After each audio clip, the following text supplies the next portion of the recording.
গাইবান্ধা সুন্দরগঞ্জে হাজার বছরের শ্রেষ্ঠ বাঙালি বঙ্গবন্ধু শেখ মুজিবুর রহমানের ৪৯তম শাহাদাত বার্ষিকী উপলক্ষে শোক র্যালি ও দোয়া মাহফিল অনুষ্ঠিত হয়েছে। বৃহস্পতিবার দুপুরে উপজেলা আওয়ামী লীগের দলীয় কার্যালয় থেকে একটি র্যালি বের করে শহরের প্রধান প্রধান সড়ক প্রদক্ষিণ শেষে দলীয় কার্যালয়ে মিলিত হয়।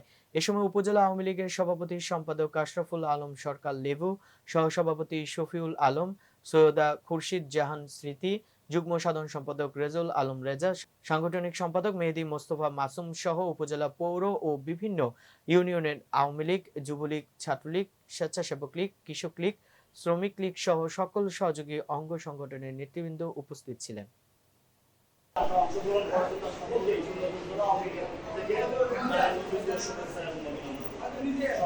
দর্শক, ভিডিওটি ভালো লেগে থাকলে অবশ্যই লাইক, কমেন্ট, শেয়ার করে কাজী টিভি নিউজ 24 এর সাথেই থাকুন এবং সবার আগে সকল আপডেট পেতে ভিজিট করুন www.kaztvnews24.com।